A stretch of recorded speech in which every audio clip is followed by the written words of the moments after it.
Hello Capricorn, Sun, Moon, Rising, and Venus sign. Sana po ay nasa mabuti kayong kalagayan. Welcome back po sa Star Tarot. And kung bago kayo rito, welcome na welcome din po kayo.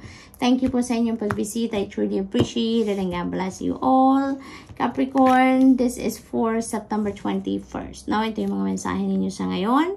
5 of Autumn, first card ninyo. So, maaaring iba sa inyo dito is experiencing some kind of difficulty sa buhay. Maaaring related yan sa money, career, or finances ninyo, no, Capricorn? But, you know what?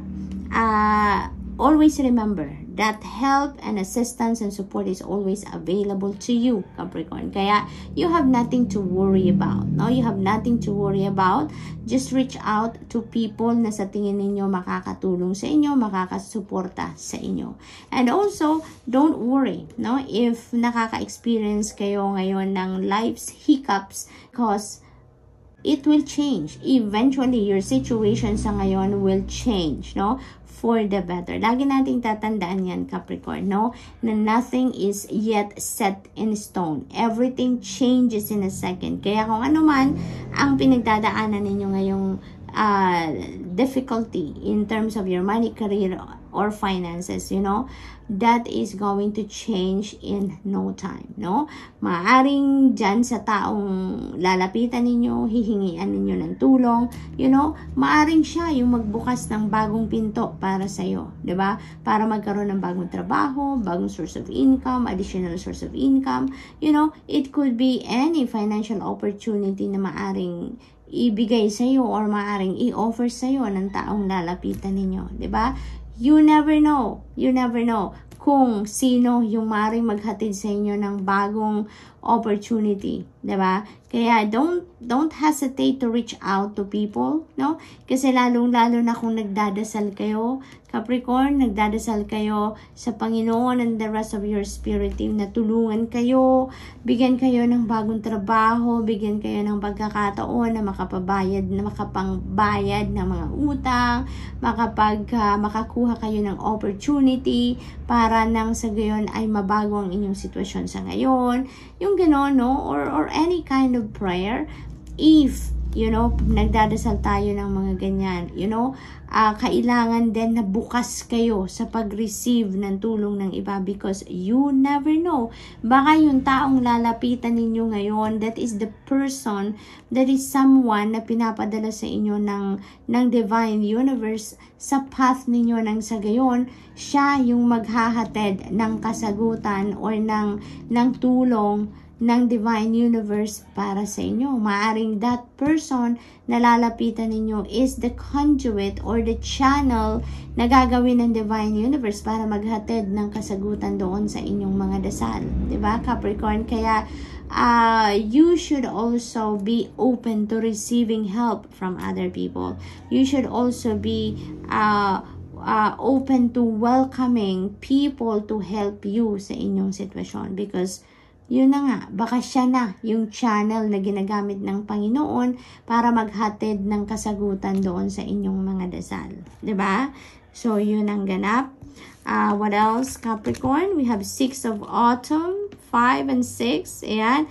Whatever you need right now, you are getting it, Capricorn. 6 of Autumn is about good news, no? Na parating sa inyo. Okay? Good news at maaring yan ay talagang mga tao na lalapit din sa iyo na maghahatid talaga ng tulong sa iyo, no?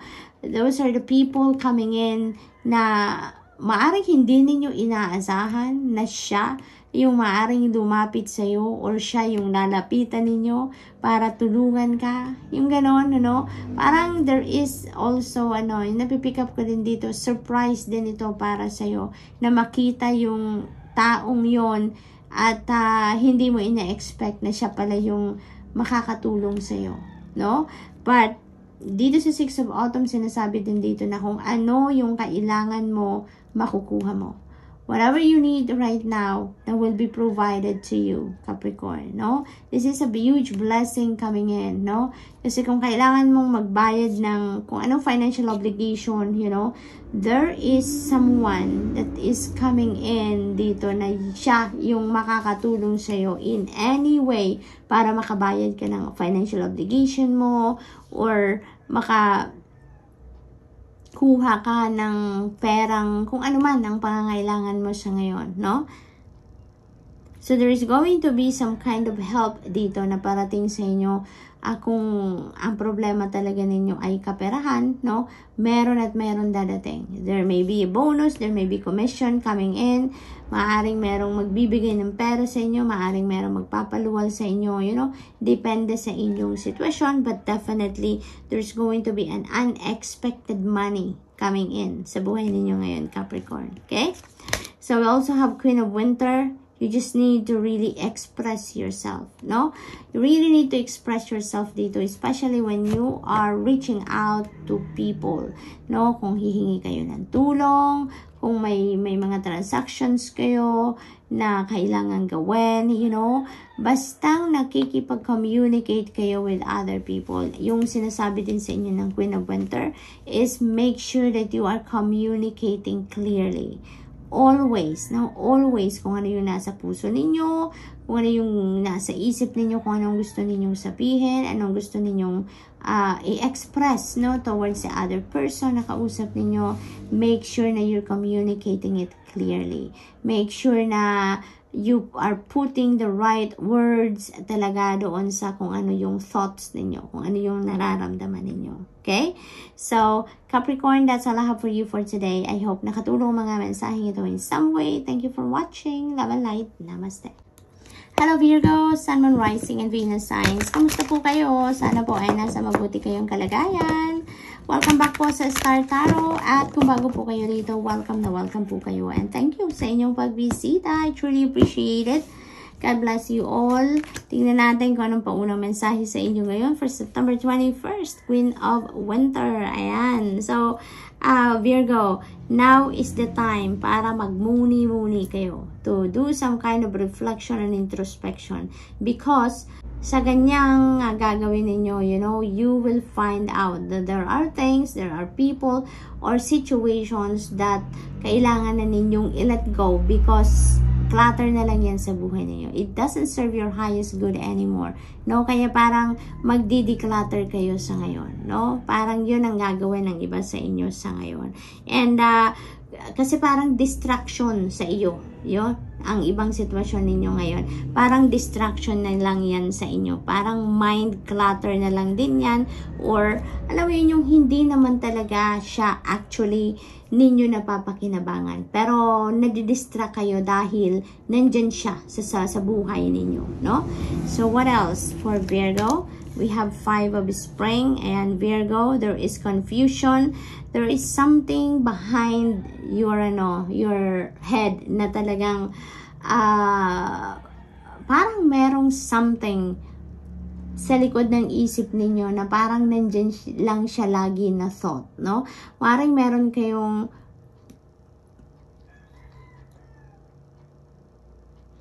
concern na hindi ninyo ma-address, no? And it is always in the back of your head, no? Parang lagi siyang nandyan dahil hindi ninyo alam on how you're going to face it. Hindi ninyo alam siguro sa ngayon kung paano ninyo yon i-address. Kaya parang sinasantabi nyo lang. Alam nyo na kailangan ninyong pagdesisyonan ng bagay na yan, but parang lagi nyo lang siyang tinatabi muna, no? You're just setting it aside at hindi ninyo alam kung paano ninyo i-approach. You don't know how to address that concern. Kaya parang nandyan lang siya sa tabi ng isip ninyo, no? At the back of your head, yung parang ganon. I'm also picking up dito, Virgo, na maaaring kung sa trabaho naman itong sitwasyon na to, you know, maaaring meron ditong maaaring competition going on ito regarding a position sa trabaho. Maaaring meron kang ina-apply ang position sa trabaho and hindi lang ikaw ang interesado sa position na yan. There are also other people interested dyan sa posisyon na yan. Kaya maaaring merong tensyon na nagaganap, no?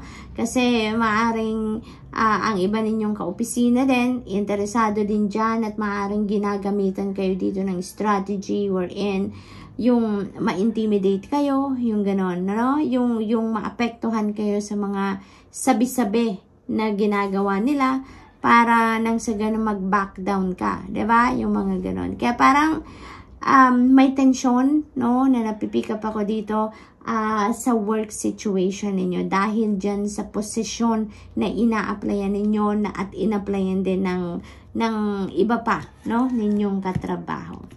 So, what else for Virgo? 10 of Autumn. Ayan. This is a beautiful energy. Beautiful energy. Kasi, ano to, yung focus ng iba sa inyo dito, Virgo, is wealth. Is,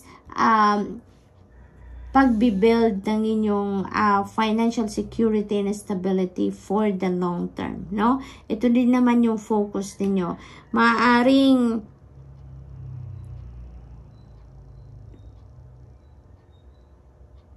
meron na talaga kayong savings, meron na kayong kaperahan dito, Virgo, na naipon through the years, no, na pagtatrabaho ninyo. And maybe you are thinking ngayon on how you are going to grow your money, no?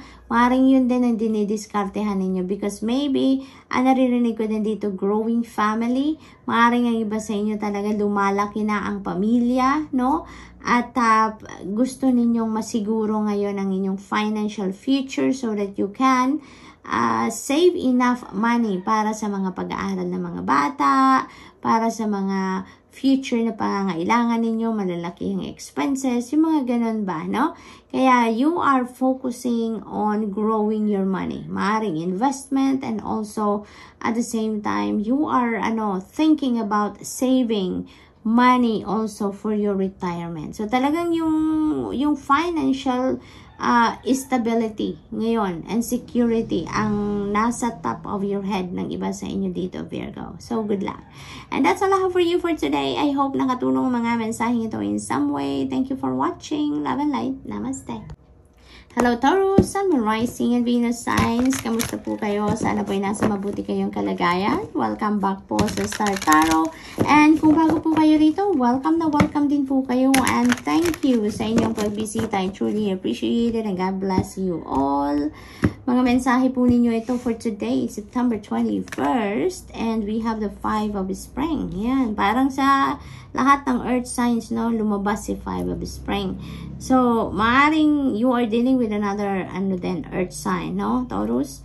There is a competition going on dito for some of you, Taurus, no? Maaring that is related sa trabaho, no? Maaring meron ditong sitwasyon wherein ang iba sa inyo is applying for a position, maaring ito ay for promotion, maaring ito ay isang magandang opportunity for you then, no? Kaya naman interested ka, no, na mag-apply or in-applyan nyo na dahil it's leveling up na, no? Ang posisyon na to pag-level up sa kung ano man ang dati ninyong ginagawa. Maaring may tension na nagaganap dito between you and other colleagues because maybe some of them also are interested dito sa posisyon na to. Kaya maaring merong tension na nagaganap. Maaring merong mga parinigan na nagaganap dito for some of you, no? Maaari din na merong decision making na kailangan gawin si Taurus ngayon and maybe parang naguguluhan ka, no? Maaring naguguluhan ka because maybe hindi nag-agree yung puso mo sa gusto ng isip mo, no? At yan, yung parang pabalik-balik. Parang umiikot yung isip ninyo sa ngayon, what you are going to do, no? So, what else for Taurus? We have the 8 of Summer. Wow, napakaganda nito. This is one of my favorites, no? Because this is giving you an opportunity, no? To walk towards happiness sa ngayon. You're walking away from something dito that is not serving your highest good anymore and you are giving yourself an opportunity to walk towards something na magpapasaya sa inyo, magbibigay sa inyo ng peace, ng contentment, ng ganon, no? Talagang yung 8 of Summer, you know, papunta ito doon sa wish fulfillment energy, no? Kasi yung sunod sa 8 of Summer is 9 of Summer, which is a wish fulfillment, no? Magiging masaya ka talaga, makukuha mo kung anong gusto mo, kung saan ka man papunta, Taurus. So, maaring ito yung ano ninyo ngayon, focus, no? Ito yung focus ninyo. Ito yung pinagkakabisihan ninyo sa ngayon, no?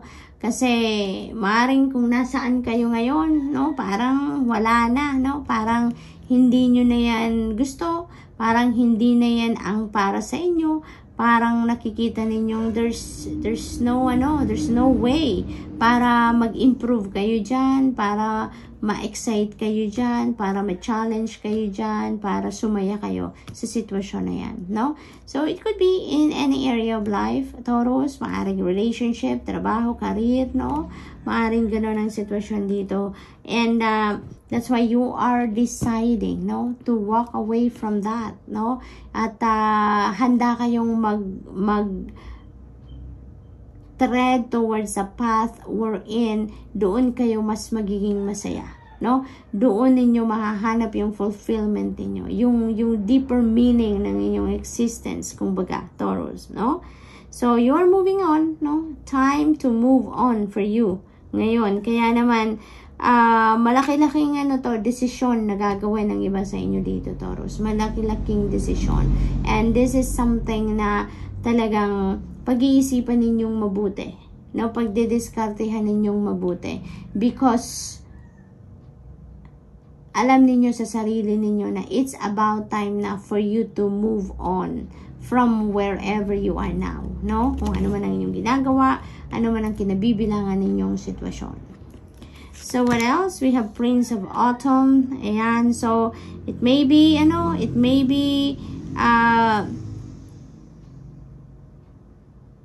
very sigurista yung datingan ni Taurus ngayon. Kaya yung pagpaplano ninyo dito sa kung saan kayo patungo or what you're going to do next, no? Pinagplanuhan nyo talaga to ng mabuti, no? Pinagplanuhan nyo na to ng mabuti, and you are moving cautiously towards wherever you're going dito, no? Talagang maingat kayo sa mga gagawin ninyo sa ngayon, no? Talaga namang hindi kayo magmamadali dito, no? You are going to put attention to details talaga sa mga gagawin ninyong sunod, because parang kung saan kayo patungo ngayon, Taurus, whatever you are planning to go next, parang parang this is in alignment with your destiny, no? This is in alignment with your destiny. Kaya maaring meron din talaga kayong calling na to move on with your life, no? To go somewhere else, to do something different ngayon, because maaring meron talaga kayong mga intuitive messages, signs, synchronicities din na napipick up, no? Lately. Kaya parang pinag-iisipan ninyong mabuti, pinagpaplanuhan ninyong mabuti, no? Kung ano ang gagawin ninyong sunod dito, Taurus. So good luck. And that's all I have for you for today. I hope nakatulong ang mga mensaheng ito in some way. Thank you for watching. Love and light. Namaste.